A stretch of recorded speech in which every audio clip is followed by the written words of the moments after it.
Hey guys, welcome back. Tonight we're slipping through a crack in time to Tang Dynasty China, a world of palace intrigue, scholars' ink, and demons that crawl through the gaps between what's real and what's written down. You're about to walk in the shoes of a man whose face was so frightening that it cost him everything, yet whose story became so powerful that 15 centuries later, his image still guards doorways across Asia. Fair warning, you're stepping into a life where brilliance means nothing if your reflection makes emperors flinch. Good thing this isn't your life. So, before you get comfortable, take a moment to like the video and subscribe, but only if you genuinely enjoy what I do here. Drop a comment below and tell me where you're listening from and what time it is in your corner of the world. Are you in Tokyo at dawn? London at midnight? Somewhere in between where the moon hangs just right. Now, dim the lights, maybe turn on a fan for that soft background hum, and let's ease into tonight's journey together. You are bent over a low wooden desk in a room barely wider than your outstretched arms. The lamp beside you, filled with oil that smells faintly of fish and smoke, casts shadows that climb the paper walls like restless ghosts. Outside, somewhere in the folds of Mount Zhongnan's pine-covered slopes, an owl calls. You don't look up. Your brush moves across the rice paper in strokes that have become as natural as breathing. The character for righteousness taking shape in black ink that pools and spreads just enough before drying. This is your 6th hour of practice tonight. Maybe your 7th. Time loses meaning when you're chasing perfection. Your name is Zhong Kui, and if you stood up right now, which you won't because the work isn't finished, you'd see a reflection in the bronze mirror that would make most people look away. Your face is a collection of features that seem assembled by a deity with a cruel sense of humor. A broad, flat nose, a protruding jaw, eyes that bulge slightly, a forehead that juts forward like a cliff face. In a culture that prizes harmony and balance, you are discord made flesh. Children have cried at the sight of you. Adults have whispered prayers. But here, in this room, in the dark, none of that matters. Here, you are only what you write, what you think, what you know. And what you know could fill libraries. The classics of Confucius and Mencius live in your memory like old friends. You can recite the Book of Songs backward if someone asked, not that anyone has. Poetry flows from your brush like water from a mountain spring. History, philosophy, statecraft. You've devoured them all with the hunger of someone who understands that knowledge is the only currency that doesn't lose value when people see your face. The Tang Dynasty, in this year of 741, is at its height. Emperor Xuanzong sits on the dragon throne, and the capital city of Chang'an is the largest, richest, most cultured city in the world. Silk Road merchants crowd its markets, Buddhist monks debate in its temples, and every 3 years, the empire opens its doors to young men like you through the imperial examination system, the Keju, where a commoner with enough learning can theoretically rise to become an official, a minister, maybe even someone who advises the emperor himself. Theoretically. You set down your brush and flex your fingers. Ink has stained them permanently black under the nails. You've heard the stories, of course. Everyone has. Stories of village boys who passed the exams and became governors. Stories of poor scholars who memorized every text and emerged as Zhuang Yuan, the top-ranked candidate, the one who gets to wear the flower and ride through the streets while crowds cheer. But you've also heard the other stories, the ones people don't talk about in daylight. The ones about candidates who wrote brilliantly but were passed over because their calligraphy was ugly, or their accents were provincial, or their fathers weren't well connected enough. And you know, in the part of your mind that stays awake at 3 in the morning, that your chances are different from other men's chances. Still, you practice. Because what else is there? Your friend Du Ping, the only person in the village who's never flinched at your appearance, tells you you're the smartest person he's ever met. Du Ping, who's handsome and charming and completely average at scholarship, who could smile his way into a minor position somewhere if he wanted. But Du Ping believes in you. He's the one who convinced you to make the journey to Chang'an when the examination date was announced. Outside, the owl calls again. You dip your brush in the inkstone where you've ground fresh ink from the stick, mixing it with water until it's the perfect consistency. Not too thin, not too thick. This is alchemy of a sort, this transformation of solid to liquid to meaning. The character you're about to write is Demon, Gui. You've been practicing it because it appears in one of the poems you've memorized, and you want the strokes to be perfect. Historians still argue whether the imperial examinations of the Tang Dynasty were truly meritocratic, or simply a way for the elite to legitimize their power. The truth, like most truths, probably falls somewhere in the middle. But for you, right now, it doesn't matter. The exam is in 3 months. You have 90 days to polish what you already know until it shines bright enough to blind anyone to what you look like. You finish the character. It's perfect.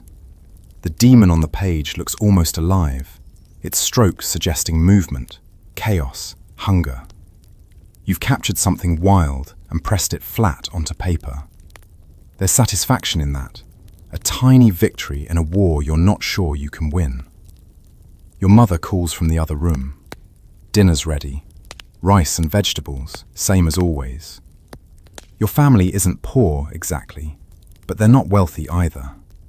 Your father died when you were young, an accident involving a horse and bad timing. Your mother has supported your studies by weaving cloth and selling it at the market. She's never complained, never suggested you give up and learn a trade. She just keeps weaving, keeps believing, keeps telling you that the world will see what she sees eventually. You stand up and your knees crack from sitting so long.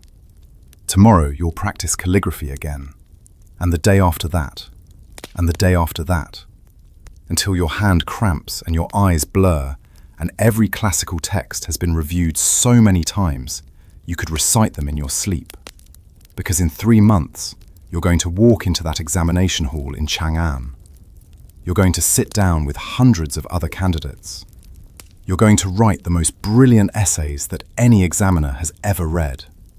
And then, well, then you'll find out if the meritocracy is real, or if it's just another beautiful story people tell themselves to make the world seem fairer than it actually is. The lamp flickers. You reach out and steady it, and for just a moment, your shadow on the wall looks almost monstrous, almost like something that doesn't belong in the human world. You blow out the lamp and head toward dinner. The road from Mount Zhongnan to Chang'an takes 10 days if the weather holds and your feet don't fail you. You're on day 6 now, and your feet are definitely considering failure. Du Ping walks beside you, whistling some tune he picked up from a merchant's daughter in the last village. He's got a bundle slung over his shoulder that contains everything he owns. 2 changes of clothes, a blanket, some dried meat, and the false confidence of someone who's never really suffered. You like him anyway. "Stop looking so grim," Du Ping says, elbowing you in the ribs. "We're going to the greatest city in the world. Try to enjoy it." "I'm enjoying it," you mutter, shifting your own bundle. Yours is heavier. Books wrapped in oiled cloth to protect them from rain, your writing supplies, the letter of recommendation from the village elder that's probably worth less than the paper it's written on. "You're enjoying it the way a man enjoys a funeral," Du Ping counters. "Look around. Spring blossoms, warm sun. That farmer's daughter 3 li back who smiled at me. She was laughing at you, you say. There's a difference." Du Ping grins. "Not to me, there isn't." The road is busy this time of year. Examination season draws scholars from every province, every mountain village, every river town. You pass them going the same direction. Young men with dreams stitched into their sleeves and terror hiding behind their eyes. Some travel in groups, reciting poetry to each other. Others walk alone, lips moving silently as they rehearse essays. One man rides a donkey and looks miserable. Apparently, wealth doesn't guarantee comfort. The Tang Dynasty's road system is one of the empire's greatest achievements. Wide, well-maintained, dotted with post stations where imperial messengers can change horses. You and Du Ping aren't important enough to use the stations, so you sleep under trees or, when you have a few coins, in the common rooms of roadside inns. Last night, you shared space with a silk merchant, 2 monks, and someone's chickens. The chickens were better conversationalists than the merchant. "Tell me honestly," Du Ping says as you crest a hill. "What are your chances?" You don't answer immediately. Below, the road winds through a valley where a river catches the afternoon light like liquid jade. Farmers work in rice paddies, their backs bent, their hands deep in mud. They probably don't think about imperial examinations. They think about seasons, about water, about survival. "Honestly," you finally say, "I'll write the best essays in that examination hall. And then? And then we'll see if anyone cares." Du Ping is quiet for a moment. Then, "They'd be fools not to." "The world is full of fools," you say, but you appreciate the sentiment. You camp that night beside a Buddhist temple, where a monk with kind eyes lets you draw water from the well and doesn't stare at your face.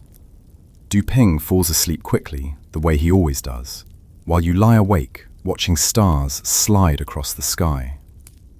Somewhere out there, Chang'an waits, a city of 1 million people, of markets that never close, of palaces with roofs that gleam like dragon scales. And somewhere in that city, 3 months from now, you'll sit in an examination hall and stake everything you are against everything the world thinks you are. Day 7 brings rain, and you and Du Ping spend it slogging through mud that sucks at your shoes. Day 8 brings sunshine and sore muscles. Day 9 brings an encounter with a merchant caravan heading west along the Silk Road.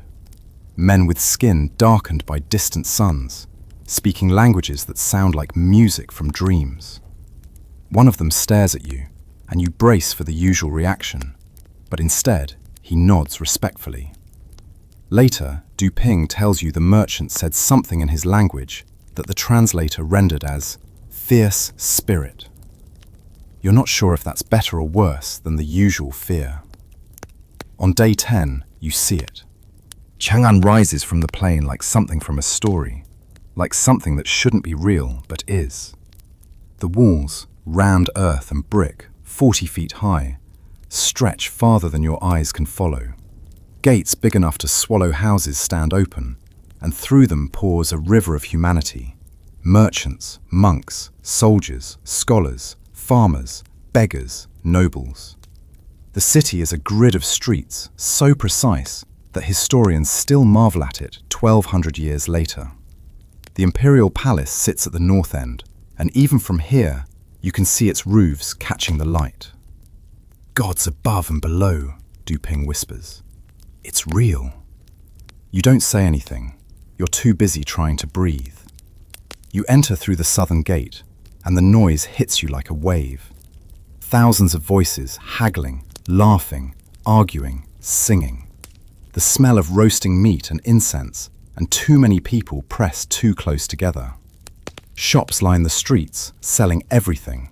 Silk from Persia, jade from Khotan, paper from mills in the south, tea from mountains you've never heard of.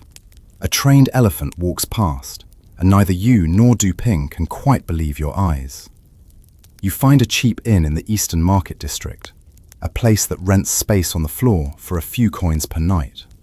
It's crowded with other examination candidates, all of them young, all of them scared, all of them pretending not to be. That night, you lie on the hard floor with Du Ping snoring beside you and dozens of strangers around you, and you think, "I'm here. I actually made it here." Now comes the hard part. Now comes the waiting, the studying, the final preparation. Now comes the slow torture of days that move like honey while your mind races.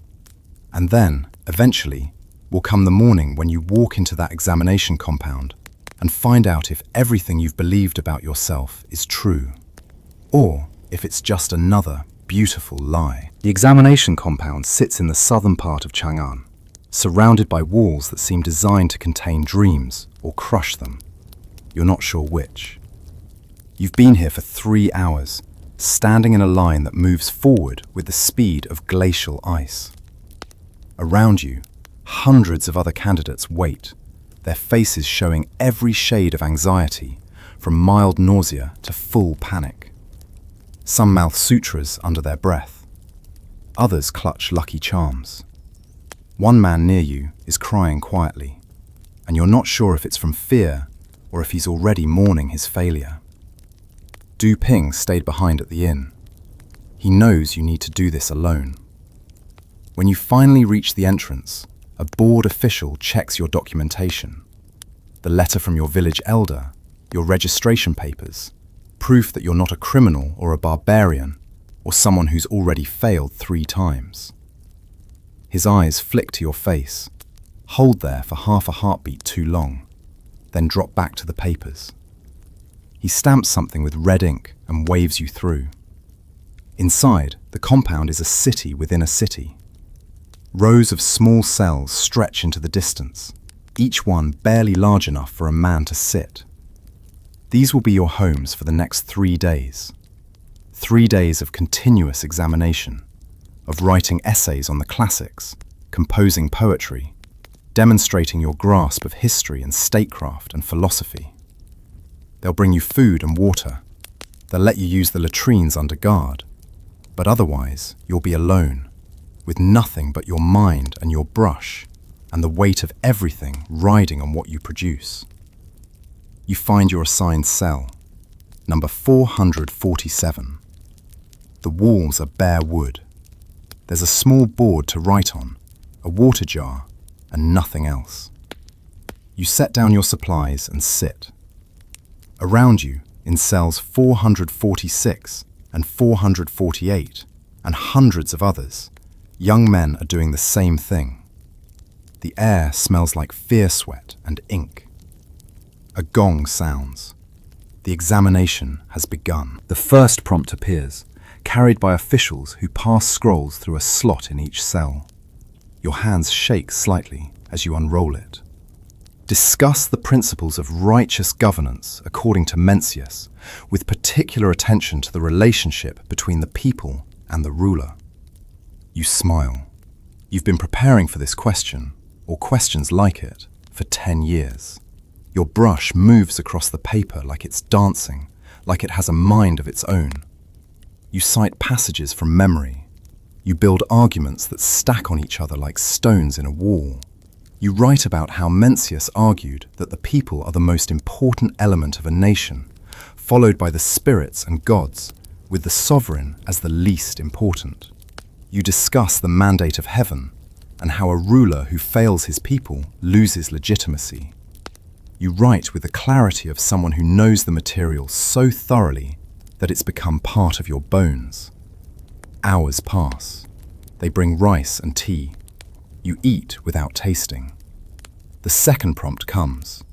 Compose a poem in the regulated verse style about the moon over a mountain temple. Your fingers are cramping now, but you push through. The poem that emerges is good, better than good. It's the kind of thing that, in a just world, would make examiners pause and read it twice. Night falls. Lamps are lit. Around you in the darkness, you hear the sounds of other candidates. Coughing, weeping, furious scribbling, the occasional thud of someone's head hitting their writing board in despair. You keep working. The third prompt, the fourth, the fifth. Questions about military strategy, about ritual propriety, about water conservation projects. Your hand is bleeding now, where the brush has rubbed the skin raw, but you don't stop. 3 days blur together.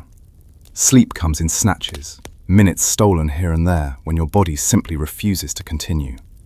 Food appears and disappears. The latrines are nightmarish. But through it all, you write.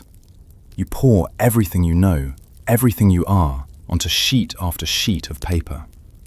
This is your chance, possibly your only chance, to prove that your mind matters more than your face. On the morning of the fourth day, it's over. Officials collect your papers with the efficiency of men who've done this 1,000 times. Your essays disappear into a canvas bag, one collection of papers among hundreds. You stumble out of your cell, legs cramping, eyes burning, hands stained black with ink. Outside, the sun is too bright, the air too loud. Other candidates stagger past you, looking like survivors of some natural disaster. Du Ping finds you near the gate. How did it go? I don't know, you say honestly.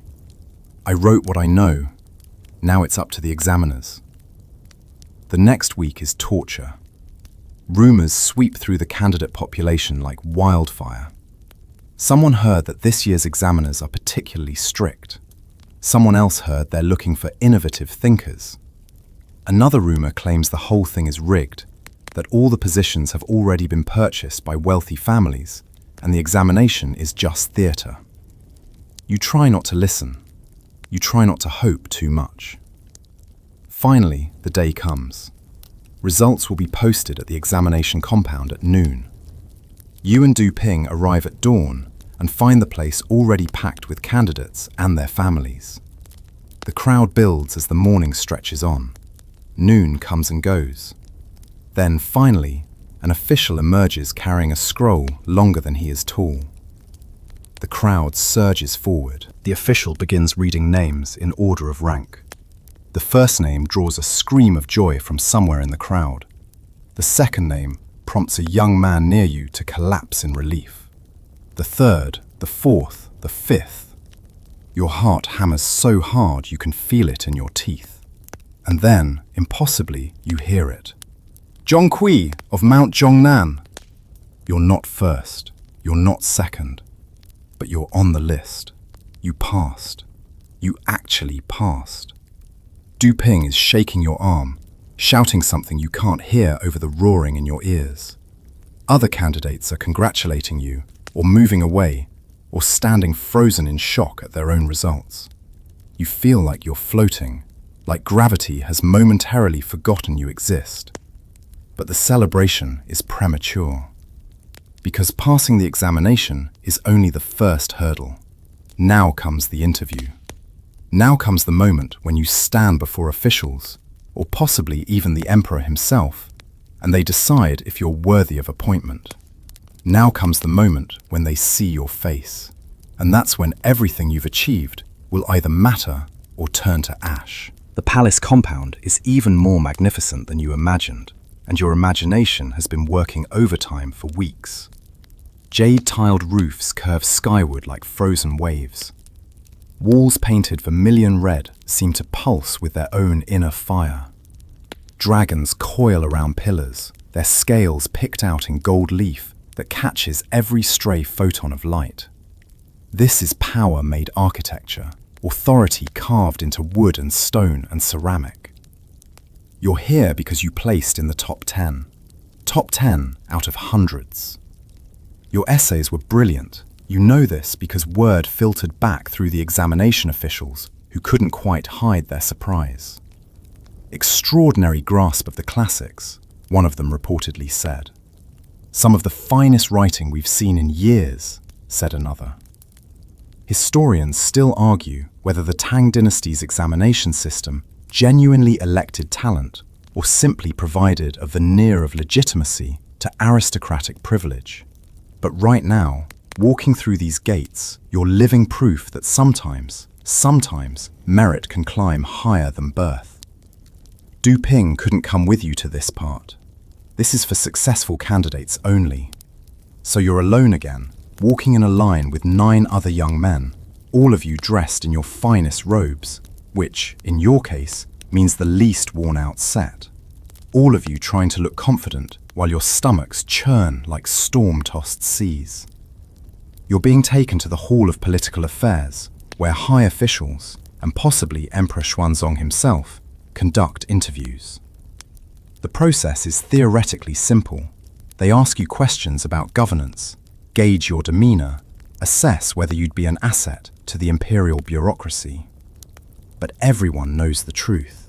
This is where connections matter, where family names open doors, where a candidate's background gets weighed against his examination scores, and where your appearance will finally, inevitably, become the determining factor. The line moves forward through corridors that smell like sandalwood incense and old power.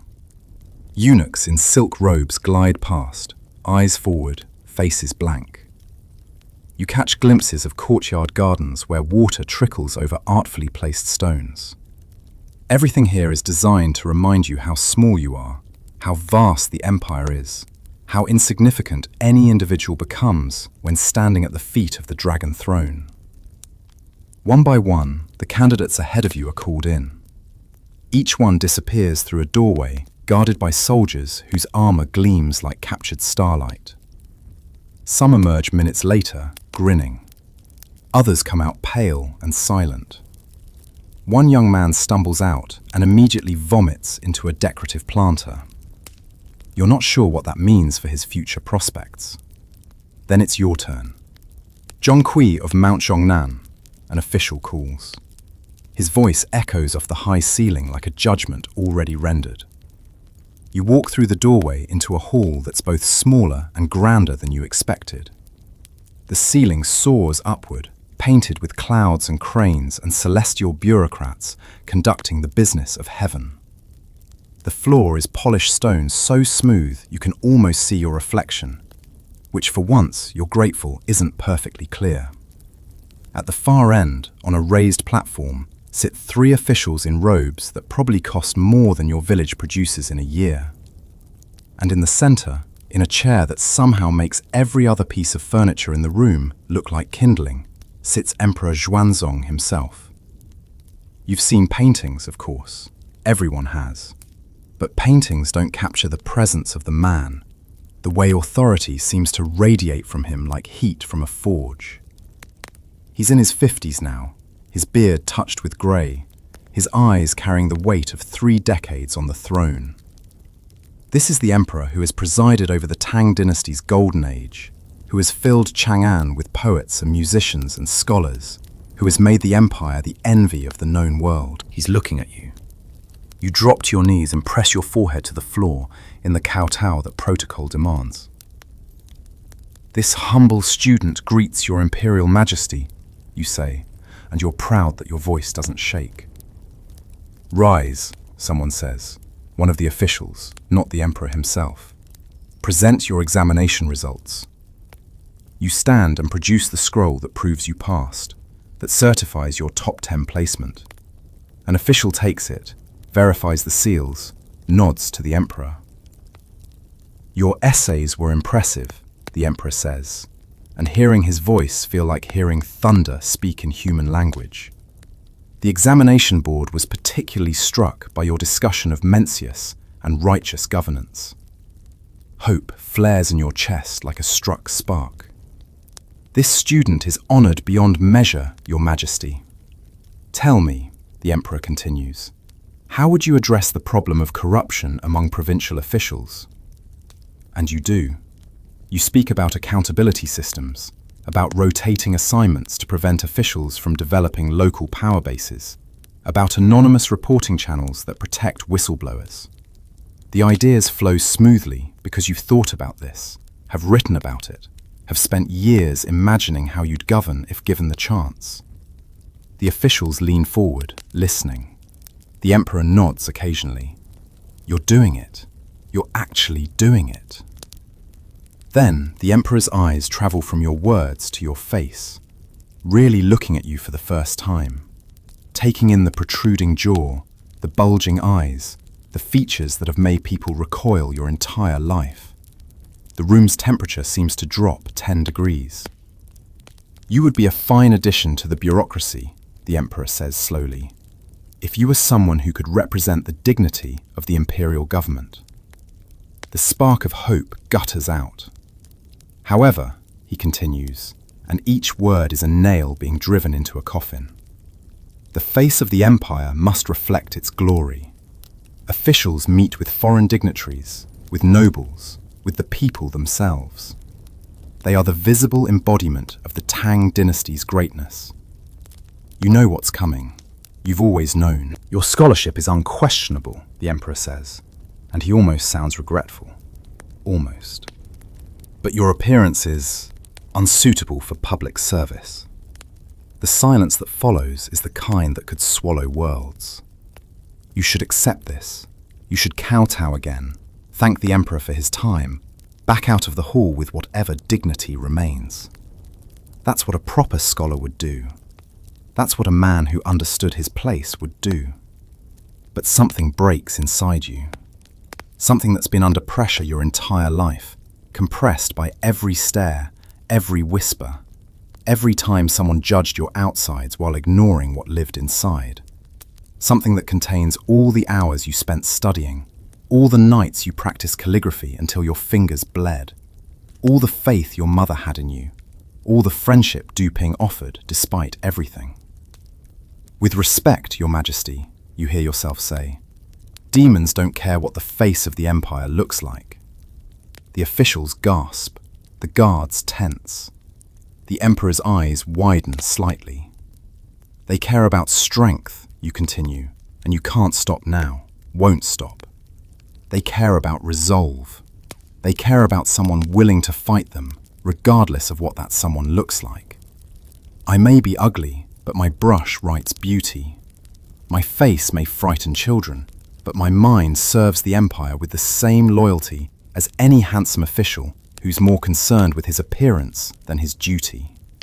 It's treason, probably, or at least catastrophically inappropriate. The kind of thing that gets scholars exiled if they're lucky, executed if they're not.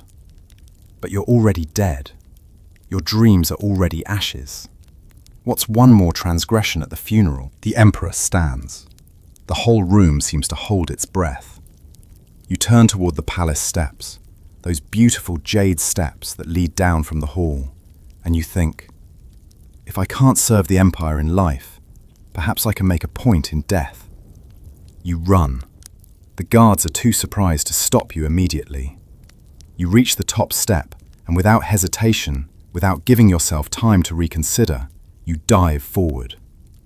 Your head hits the jade with a crack that echoes through the hall. Pain explodes through your skull, bright and huge and consuming. You feel blood, hot and wet, pooling under your cheek. Your vision blurs. Voices shout from very far away. Your last coherent thought, before the darkness takes you, is this: at least I won't have to see the pity in Du Ping's eyes. And then the world ends, and something else, something stranger, something vast and impossible, begins. You wake up dead, which is disorienting. The first thing you notice is the absence of pain. Your head should be shattered, your skull cracked like a dropped egg. But instead, there's nothing. Just a strange lightness, as if your body has been replaced with something made of silk and air. The second thing you notice is that you're standing, which seems unlikely for a corpse. The third thing you notice is that you're not in the palace anymore. You're in a courtyard that seems to exist in perpetual twilight, not dark, not bright, just caught in that liminal space between day and night when the world holds its breath. The ground beneath your feet is made of clouds, or something that looks like clouds but feels solid. Buildings surround you, their architecture familiar yet strange.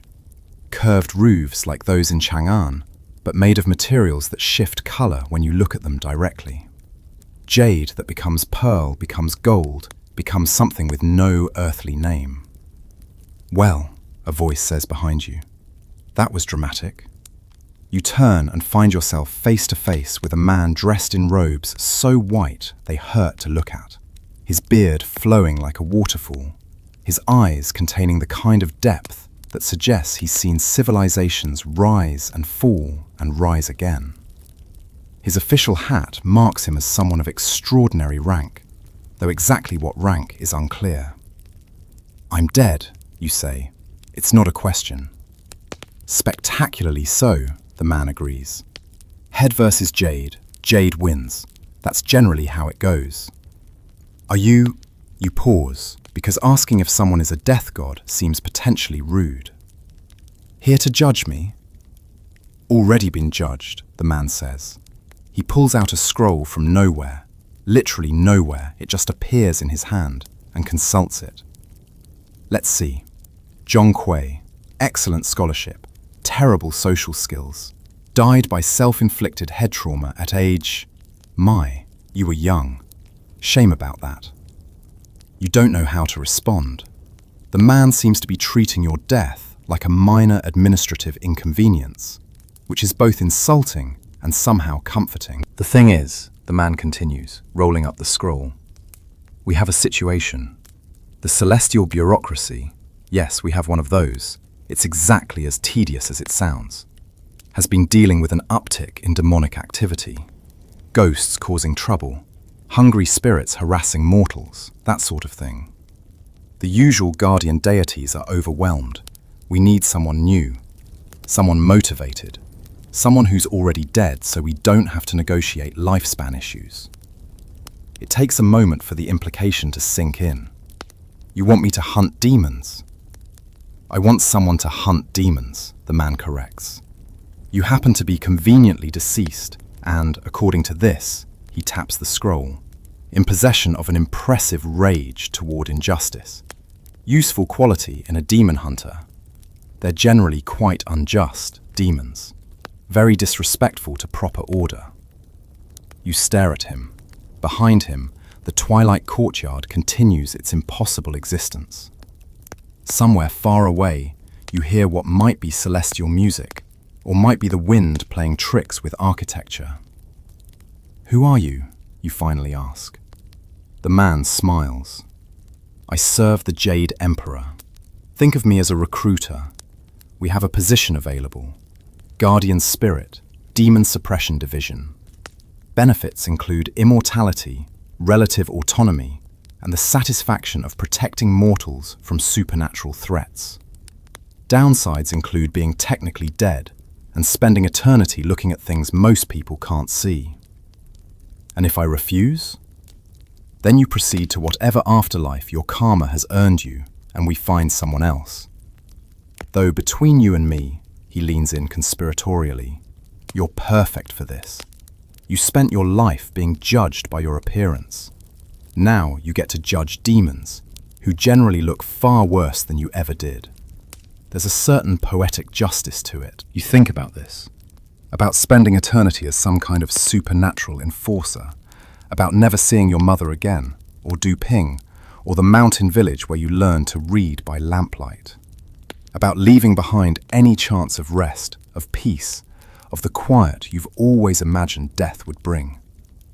But then you think about the Emperor's words. Your appearance is unsuitable. You think about every time someone looked at you and saw only a monster. You think about dying on those palace steps, rejected not for your mind or your character, but for your face. Will I be good at it, you ask? Hunting demons? The man's smile widens. Oh, you'll be extraordinary at it. You already know what it's like to be treated as something less than human. You understand rage, rejection, the feeling of being cast out. Demons are all of that amplified, concentrated, turned malevolent. You'll recognize them immediately because you've spent your life on the other side of that coin. There's truth in that, you realize. A dark truth, but truth nonetheless. One condition, you say. If I do this, if I become whatever you want me to become, I want one thing. Name it. I want Emperor Xuanzong to see me. I want him to know that the man he rejected became something powerful, something necessary, something his handsome officials could never be. The man considers this. Can be arranged. In fact, it already has been. The Emperor fell ill yesterday, a fever brought on by overwork and worry about military campaigns. Tonight, he'll have a dream, and in that dream, he'll see you doing exactly what you were meant to do. Then I accept. The man claps once, and the sound reverberates through the courtyard like thunder. Excellent. Let's get you properly outfitted. You'll need a sword, something dramatic, good for demon crushing. Dark blue robes, I think. Very imposing. And will amplify your features slightly. Make you look not just ugly, but fierce. Demons respect fierce. He waves his hand, and your reflection appears in the air before you. Except it's not quite your reflection. It's you, but larger, more intense. Your features haven't changed, exactly, but they've been somehow enhanced. Where before you looked monstrous, now you look powerful. Where before you appeared frightening, now you appear formidable. You look like something that hunts nightmares, that stands between the mortal world and the things that would devour it. You look like a god of your own particular darkness. Perfect, the man says. Now, let's talk about your first assignment. There's a hungry ghost terrorizing a village near Luoyang. Stealing offerings, frightening children, generally being a nuisance. Think you can handle it? You flex your hands, your new hands, which feel stronger than they did in life. Yes. Good. Oh, and Zhong Kui? Welcome to immortality. It's less glamorous than most people imagine, but the work has its moments. And just like that, you're not dead anymore. Or you are, but in a way that's somehow more alive than you ever felt standing in that cramped room on Mount Zhongnan, practicing calligraphy by lamplight. You're something new now, something the world will remember long after emperors have turned to dust. You're the demon hunter, the guardian at the threshold, the protector in the darkness. And somewhere, far away in the mortal world, an emperor is about to have the worst fever dream of his life. The village near Luoyang is small, unremarkable, the kind of place that appears in no histories and troubles no scholars.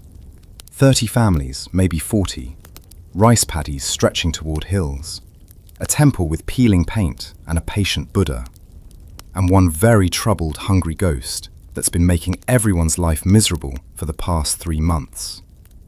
You arrive at midnight because that's when hungry ghosts are most active, and also because you're beginning to understand that dramatic timing is part of the job. The recruiter, you still don't know his actual name or title, gave you a sword before sending you out. It's not like earthly swords, it's heavier and lighter at the same time, made of metal that looks like frozen starlight, and when you swing it, the air itself seems to split open. Don't overthink it, were his parting words. Demons are essentially concentrated negative emotion given form. You hit them hard enough with righteous force, they dissipate. It's very satisfying, very cathartic. The village is quiet as you walk through it, your blue robes rustling against your legs. No one can see you, not exactly. Mortals perceive guardian spirits as shadows, cold breezes, the feeling that someone's watching. The truly sensitive might catch a glimpse, a suggestion of form, but most people's eyes slide right over you like water over stones. You find the hungry ghost near the temple. It's exactly what you expected based on the descriptions from the celestial bureaucracy's files.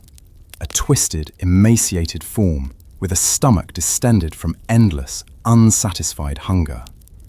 Its mouth is tiny, one of the tortures of being a hungry ghost, unable to consume enough to ease the craving that defines its existence. This particular one was, in life, a merchant who cheated his customers and died unrepentant. Now it haunts the place it used to do business, stealing food offerings meant for the dead, terrorizing anyone who crosses the temple grounds after dark. It senses you immediately. Hungry ghosts aren't smart, but they're instinctive, and you register as a threat. It turns, and its eyes, sunken, desperate, malevolent, fix on you. Leave this place, you say, and your voice sounds different than it did in life. Deeper, more resonant. The kind of voice that carries authority carved from death itself. Return to the hell that's waiting for you, or I'll send you there myself." The ghost screams, a sound like metal scraping over stone, and lunges. It's fast, faster than anything mortal has a right to be. But you're not mortal anymore either. Your sword moves before you consciously decide to swing it. The blade cuts through the ghost's form, and where it touches, the spirit matter dissolves like smoke in wind. The ghost recoils, screaming louder now, its hunger transformed into rage. It claws at you, spectral fingers reaching for your face, your throat, anything it can tear. You don't feel fear. That's the strange part. You felt plenty of fear in life, fear of failure, fear of rejection, fear of dying alone and unmourned. But now, standing in a dark village square with a hungry ghost trying to devour you, you feel nothing but a cold, clear purpose. The sword swings again and again. Each cut removes more of the ghost's cohesion, dismantles the negative energy that holds it together. The ghost is screaming continuously now, but the sound is fading, growing distant. Its form becomes translucent, then transparent, then nothing at all. Silence falls over the village like a blanket. You stand there, sword still raised, and realize something. You enjoyed that. Not in a sadistic way, but in the way someone enjoys doing something they're naturally gifted at. This is what you were meant for. Not writing essays that no one would read, not serving in an imperial bureaucracy that wouldn't have you. This. Standing between the mortal world and the things that hunger for it. Being the frightening thing that frightens frightening things. A sound behind you makes you turn. A child stands in the doorway of one of the houses. A girl, maybe 6 years old, rubbing her eyes. She shouldn't be able to see you, but children are sometimes sensitive to things adults have learned to ignore. "Are you the thunder god?" she asks, voice soft with sleep. "No," you say. "I'm something else." "Did you kill the scary thing?" "Yes." She considers this, then smiles.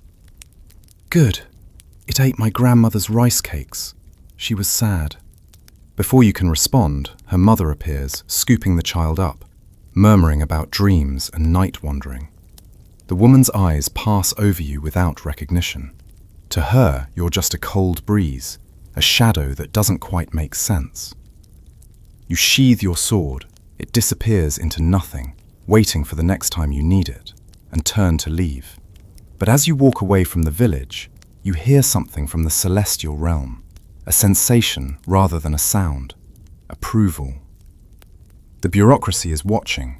Someone up there is taking notes, updating your file, marking your first assignment as completed. Over the next weeks, the assignments come faster. A malevolent fox spirit in Sichuan, a vengeful ghost in Hebei, a demon that was possessing a local magistrate and embezzling tax money while also literally eating his soul. You hunt them all. You learn the geography of the supernatural world, where demons gather, what draws them, how they think and move and pray. You learn that demons come in infinite varieties. Some are stupid and hungry. Others are clever and cruel. A few are almost pitiable, victims of circumstance transformed by death into something monstrous. You destroy them all with equal efficiency, because that's the job. That's what you were made for. And somewhere in the palace in Chang'an, Emperor Xuanzong is sleeping fitfully, his body burning with fever. His physicians hover, applying herbs and saying prayers. His favorite consort, Yang Guifei, sits beside his bed, her beautiful face lined with worry. The emperor's eyes move beneath closed lids. He's dreaming. In the dream, he sees a small demon, a creature of pure mischief and malice, stealing Yang Guifei's purple sachet, the one embroidered with phoenixes that he gave her on her birthday. The demon laughs, a sound like breaking glass, and runs. The emperor tries to chase it, but his limbs won't move, his voice won't work. He's powerless in his own dream. Then another figure appears, a large man in blue robes, his face fierce and strange and somehow familiar. The man moves with purpose, stalking the small demon like a hunter tracking prey. He catches it, one large hand closing around its neck, and then, impossibly, devours it whole. The large man turns, and the emperor recognizes him. Recognizes the candidate who stood in the hall of political affairs, whose scholarship was brilliant and whose appearance was deemed unsuitable. The man who died on the palace steps rather than accept rejection. "Your Majesty," the dream Zhong Kui says, bowing. "I am Zhong Kui of Zhongnan. In life, I was unfit to serve you. In death, I am your empire's protector. I hunt the demons that your living officials cannot see. I guard the thresholds your handsome courtiers cannot cross." The emperor tries to speak, to apologize, to explain. But the dream shifts, and Zhong Kui is gone. And then the fever breaks, and the emperor wakes, gasping, soaked in sweat, but suddenly, miraculously, clear-headed. "Bring me Wu Daozi," he says to the attendants, immediately. And in the supernatural realm between life and death, you feel it. The moment when your story transforms from personal tragedy into legend. The moment when an emperor's guilt and gratitude paint you into immortality. The hunt continues, but now you're hunting with purpose. Now, every demon you destroy is a vindication. Every spirit you banish is proof that the world was wrong about what makes someone worthy. Your face hasn't changed. You're still the ugly scholar from Mount Zhongnan. But now, that ugliness has become holy. That frightening face has become the face of protection. And demons, learning to fear you, begin to whisper your name in the dark places where nightmares are born. Wu Daozi arrives at the palace 3 days after the emperor's fever breaks. He's the greatest painter in China, maybe the greatest painter who's ever lived, though historians 12 centuries later will still be arguing about that. His speciality is Buddhist murals, walls transformed into windows onto other realms. Gods and bodhisattvas flow from his brush with such lifelike precision that people swear the painted figures breathe. He's not thrilled about being summoned from the middle of a temple commission, but when the emperor calls, you come. "I had a dream," Emperor Xuanzong says. They're alone in a private chamber, just the two of them, because what the emperor is about to describe isn't for public record. A fever dream, but more real than any dream should be. Wu Daozi sets up his materials while listening: brushes, ink, silk canvas. His hands move with the confidence of someone who spent 40 years perfecting a craft. He's 60 years old now, his beard completely grey, but his eyes miss nothing. The emperor describes the dream in detail: the small demon stealing Yang Guifei's sachet, his own helplessness, and then the arrival of the fierce guardian in blue robes. He describes how the guardian caught the demon and consumed it. He describes the guardian's face. Not beautiful, not handsome, but powerful in its strangeness. And he describes recognizing the face as belonging to Zhong Kui, the scholar whose appointment he denied, who died on the palace steps 3 months ago. Wu Daozi doesn't interrupt. He just listens and, as the emperor speaks, begins to paint. The figure that emerges on the silk canvas is extraordinary. Zhong Kui stands in 3/4 profile, his face exactly as the emperor described. Broad features, protruding jaw, bulging eyes, but somehow magnificent in their ferocity.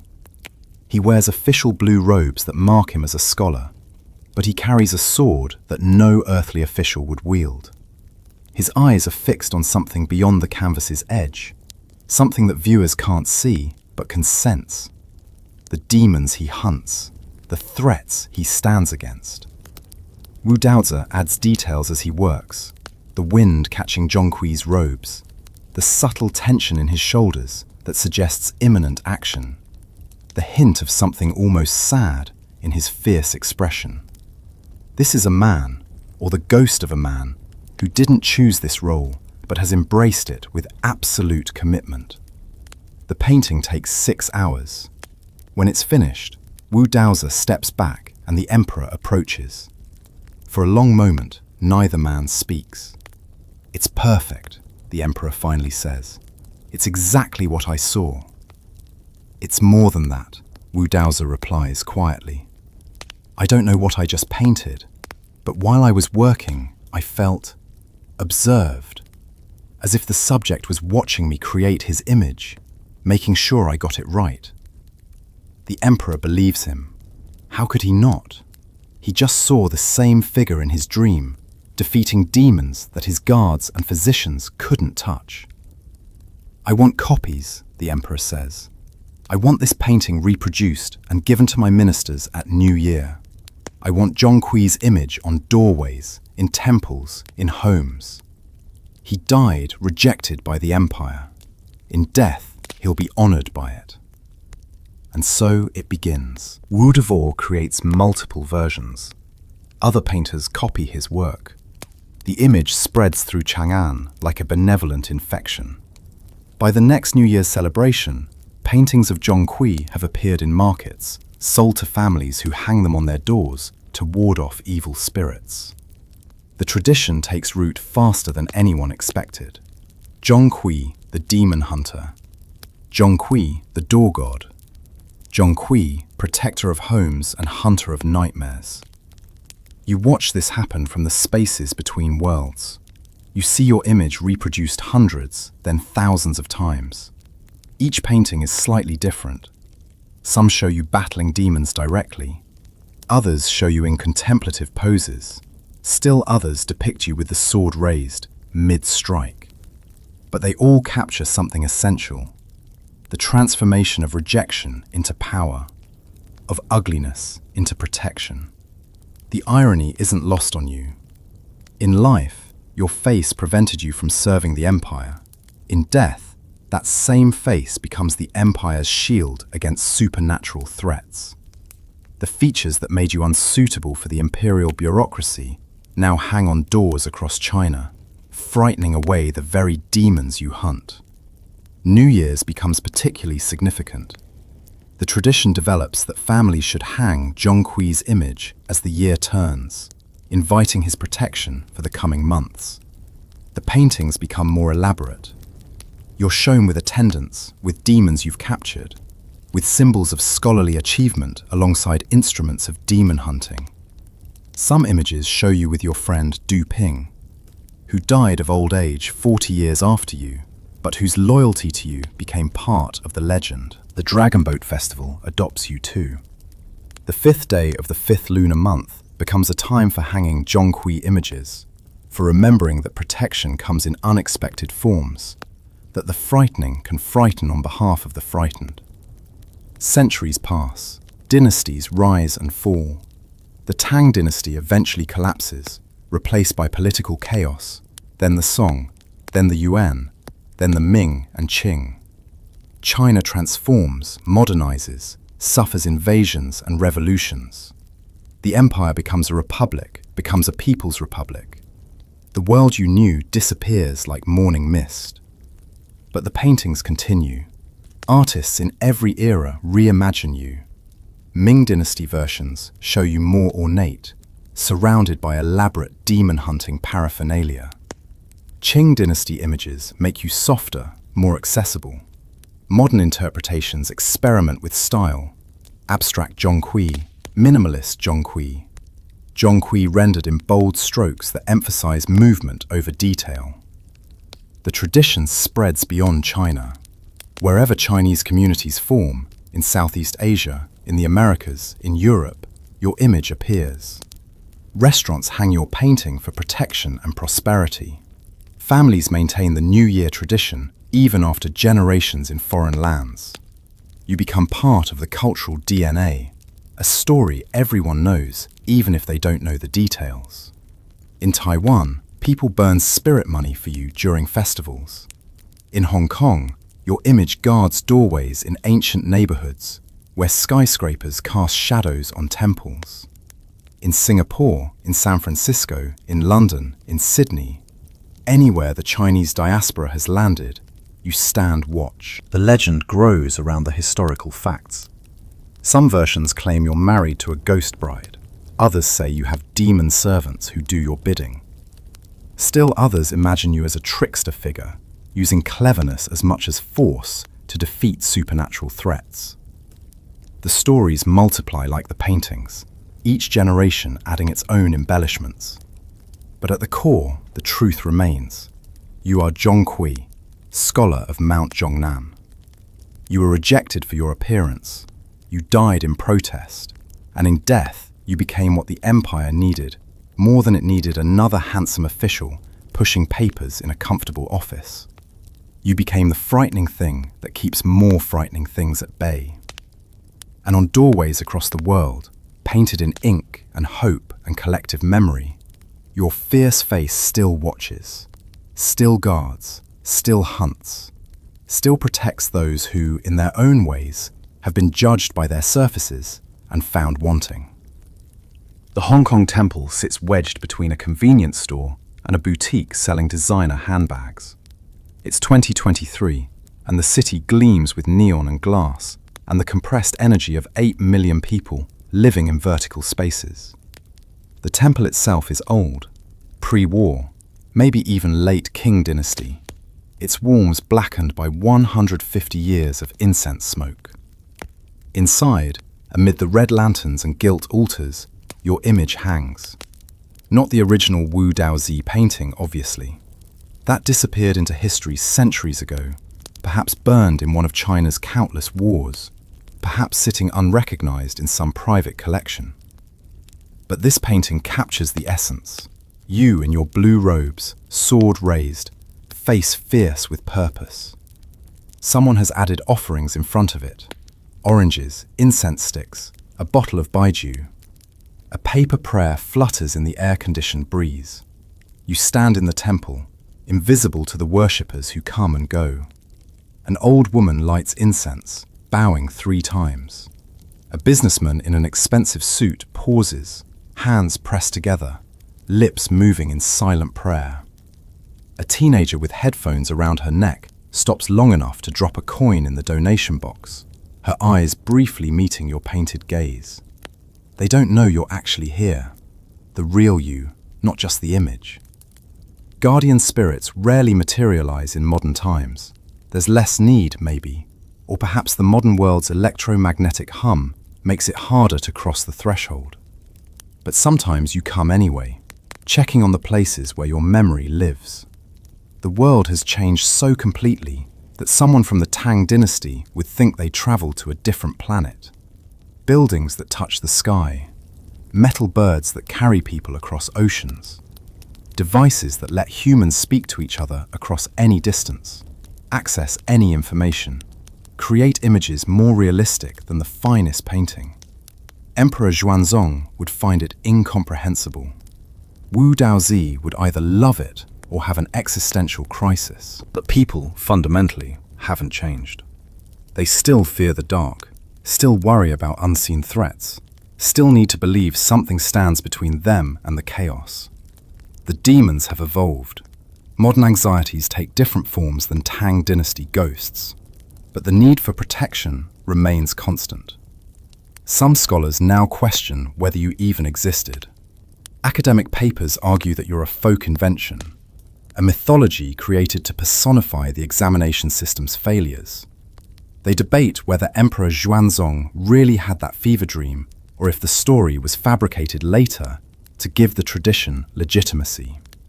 Historians still argue whether the entire legend is Tang Dynasty propaganda, a way to convince people that even rejected scholars serve the empire. You find this amusing. Let them debate. The truth of your existence matters less than the truth of what you represent. That rejection can be survived, transformed, weaponized into protection for others. That ugliness isn't weakness. That the frightening can be holy. In mainland China, your tradition has faded somewhat. The communist revolution tried to eliminate feudal superstitions, and your paintings disappeared from many doors. But in recent decades, there's been a quiet resurgence. New Year's markets sell Zhong Kui images again, updated for modern aesthetics, but recognizably you. People might not believe in demon hunting, but they appreciate the symbolism. The scholar who refused to accept rejection, who transformed failure into immortality. In Taiwan, you're more visible. Temples there maintain the traditions through decades when the mainland couldn't or wouldn't. Your image guards homes, businesses, temples. The island's particular history, waves of immigration, political isolation, the need to preserve cultural identity, made you relevant in new ways. You became not just a demon hunter, but a symbol of maintaining tradition against overwhelming pressure to forget. The diaspora communities have their own relationship with your story. Chinese restaurants in London hang your painting, mostly for decoration, but sometimes with genuine belief. Families in Vancouver maintain the New Year tradition, explaining to their Canadian-born children about the ugly scholar who became a god. In Melbourne, in Sao Paulo, in Paris, your face appears, context shifting with each location, meaning layered onto meaning.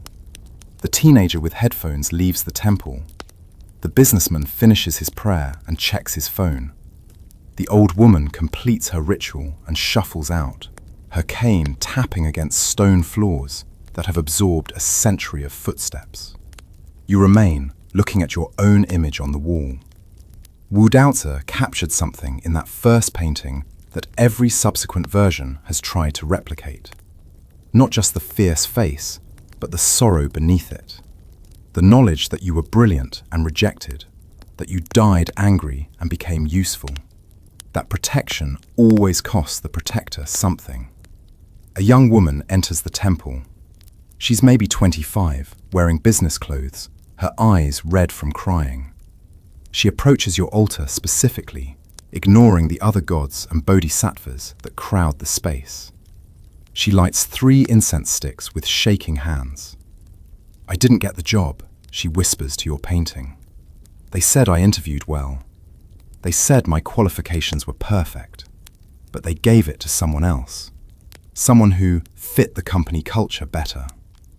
She doesn't say what that means, but you understand. You've always understood. Company culture, suitable appearance, the right kind of person. The words change across centuries, but the meaning stays constant. You're not what we want, regardless of what you can do. "I know you're just a painting," she continues, wiping her eyes. "I know it's silly, but my grandmother always said you protect people who get rejected for the wrong reasons. So I'm here. I don't need you to hunt demons. I just need to know that rejection isn't the end." You can't speak to her. The rules are clear about that. Guardian spirits observe, protect, occasionally intervene in supernatural matters. But we don't offer comfort directly to the living. We don't speak to ease their pain. But you can do something. A breeze moves through the temple, though all the doors and windows are closed. The incense smoke swirls in patterns that shouldn't be possible in still air. One of the oranges someone left as an offering rolls off the altar and stops at the young woman's feet. A perfectly ripe orange, its skin bright and unblemished. She looks down at it, startled, looks up at your painting. For just a moment, less than a heartbeat, she sees something in the painted eyes. Not judgment, not pity, just recognition. The acknowledgement that someone, somewhere, understands exactly what she's feeling. She picks up the orange, bows to your image, and leaves. Her steps are a little steadier than when she entered. This is what you've become, across 15 centuries and thousands of miles from Mount Zhongnan. Not just a hunter of literal demons, but a symbol for everyone who's been told they're not enough, not suitable, not the right fit. Your fierce face on doorways doesn't just frighten away hungry ghosts and malevolent fox spirits. It reminds people that rejection can be survived, that ugliness can be powerful, that the world's judgment isn't final. You think about your mother sometimes, weaving cloth in that mountain village. She believed you'd do great things. She wasn't wrong, exactly. She just couldn't have imagined what form those great things would take. You think about Du Ping, who saw past your face and called you his friend. He lived a good life, married, had children, told them stories about the brilliant scholar who became a god. Some of those stories are even accurate. You think about Emperor Xuanzong, who rejected you and then spent the rest of his life haunted by that decision. The fever dream changed him, according to historical records. He became more thoughtful about who he appointed, more willing to look past surface appearances. Not enough to change the system. One emperor can't undo centuries of cultural bias, but enough to matter for a few people who came after you. And you think about the examination hall, about those 3 days of continuous writing, about the moment you heard your name called among the successful candidates. The joy of that moment lasted maybe an hour before reality crushed it. But it was real. You were brilliant. You did achieve something extraordinary. The fact that it wasn't enough doesn't erase the achievement. The temple fills with evening worshippers, office workers stopping on their way home, elderly people performing daily rituals, tourists who wander in curious about the incense and gold. Your image watches over them all. Some know your story, others just see an interesting painting of a fierce figure with a sword. Both reactions are fine. Both serve the purpose. A new tradition has emerged in recent years. People post your image on social media during job hunting season, exam periods, application deadlines. Zhong Kui, protect me, becomes a hashtag, sometimes ironic, sometimes sincere.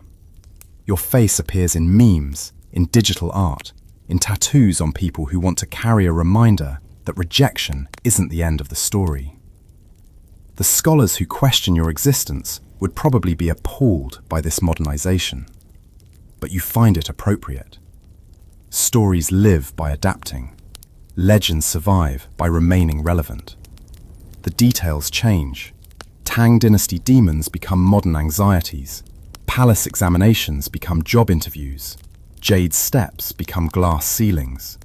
But the core truth persists. Outside the temple, Hong Kong's neon blazes against the darkening sky. Advertisements flicker across building faces. Traffic hums. Millions of people move through their lives, most of them never thinking about Tang Dynasty scholars or demon hunters or the persistence of symbols across impossible distances of time. But in this temple, and thousands like it across the world, your image remains, still fierce, still guarding, still promising that the frightening can protect, that the rejected can become necessary, that endings can transform into beginnings if you're willing to let death remake you into something new. You fade back into the spaces between worlds. The work continues. It always continues. Somewhere, a demon is causing trouble. Somewhere, a hungry ghost is harassing the living. And somewhere, you're needed. The eternal scholar, the immortal hunter, the ugly guardian who became beautiful by being exactly what he was. The temple grows quiet as the evening worshippers leave. The incense smoke rises toward rafters darkened by centuries of offerings. Your painted eyes remain fixed on the doorway, watching for threats that most people can't see but instinctively fear. And on doorways across the world, painted on red paper, printed on posters, tattooed on skin, shared in digital images, your face stands guard. Not beautiful, but powerful. Not perfect, but necessary.